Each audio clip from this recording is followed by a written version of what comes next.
Catéchèse du pape François sur l'évangélisation. L'annonce est joie. Après avoir rencontré divers témoins de l'annonce de l'Évangile, je propose de résumer ce cycle de catéchèse sur le zèle apostolique en 4 points, inspirés par l'exhortation apostolique Evangelii Gaudium, qui fête ce mois-ci ses 10 ans. Le premier point que nous examinons aujourd'hui, le premier des 4, ne peut concerner que l'attitude dont dépend la substance du geste évangélisateur, la joie. Le message chrétien, comme nous l'avons entendu dans les paroles adressées par l'ange au berger, est l'annonce d'une grande joie. Et la raison ? Une bonne nouvelle, une surprise, un bel événement, bien plus une personne, Jésus. Jésus est la joie. C'est lui le Dieu fait homme qui est venu chez nous. La question, chers frères et sœurs, n'est donc pas de savoir s'il faut l'annoncer, mais comment l'annoncer, et ce comment, c'est la joie. Oui, ou nous annonçons Jésus avec joie, ou nous ne l'annonçons pas, parce qu'une autre voie pour l'annoncer n'est pas capable de porter la vraie réalité de Jésus.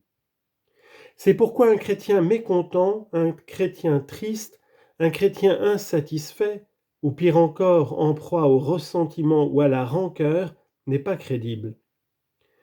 Celui-ci parlera de Jésus, mais personne ne le croira. Une personne m'a dit un jour en parlant de ces chrétiens, « Mais ce sont des chrétiens avec des têtes de morues, c'est-à-dire sans aucune expression. Ils sont comme ça et la joie est essentielle. » C'est essentiel de veiller sur nos sentiments. L'évangélisation met en œuvre la gratuité parce qu'elle vient de la plénitude et non de la pression. Et quand on fait une évangélisation, on veut la faire. Cela ne va pas sur la base d'idéologie. Ce n'est pas évangéliser, ce n'est pas l'évangile. L'évangile n'est pas une idéologie. L'évangile est une annonce de joie. Les idéologies sont froides, toutes. L'Évangile a la chaleur de la joie. Les idéologies ne savent pas sourire. L'Évangile est un sourire. Il te fait sourire parce qu'il touche l'âme avec la bonne nouvelle. La naissance de Jésus dans l'histoire, comme dans la vie, est le principe de la joie. Pensez à ce qui est arrivé aux disciples d'Emmaüs, qui dans la joie ne pouvaient pas croire, et aux autres, puis à l'ensemble des disciples, lorsque Jésus se rend au cénacle, qui ne pouvaient pas croire à cause de la joie. La joie d'avoir Jésus ressuscité. La rencontre avec Jésus apporte toujours de la joie, et si cela ne t'arrive pas, ce n'est pas une vraie rencontre avec Jésus. Et ce que Jésus fait avec les disciples nous révèle que les premiers à être évangélisés sont les disciples. Les premiers qui doivent être évangélisés, c'est nous, les chrétiens. Et c'est très important. Immergés dans le climat actuel, rapide et confus, même nous, en effet, nous pouvons aussi vivre la foi avec un sens subtil du renoncement, convaincus que l'Évangile n'est plus audible et qu'il ne vaut plus la peine de s'engager pour l'annoncer.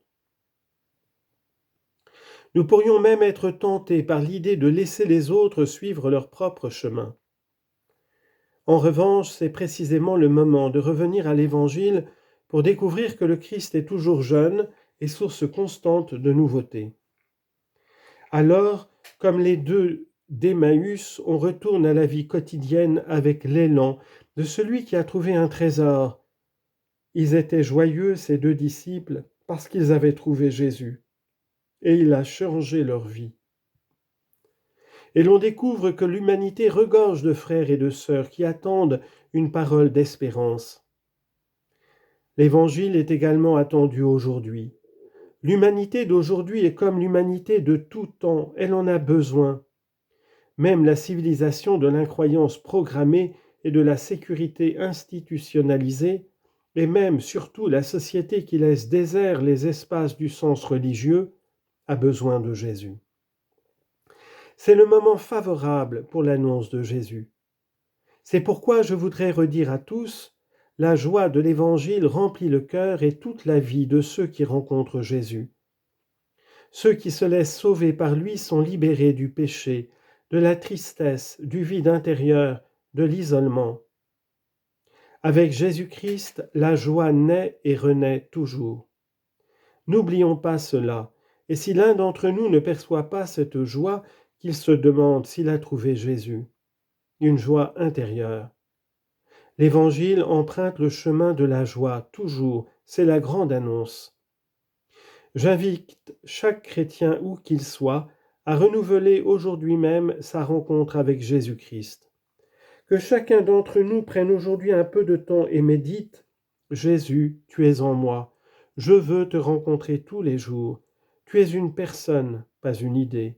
Tu es un compagnon de route, pas un programme. Tu es amour qui résout tant de problèmes. Tu es le principe de l'évangélisation. Toi, Jésus, tu es la source de la joie. Amen.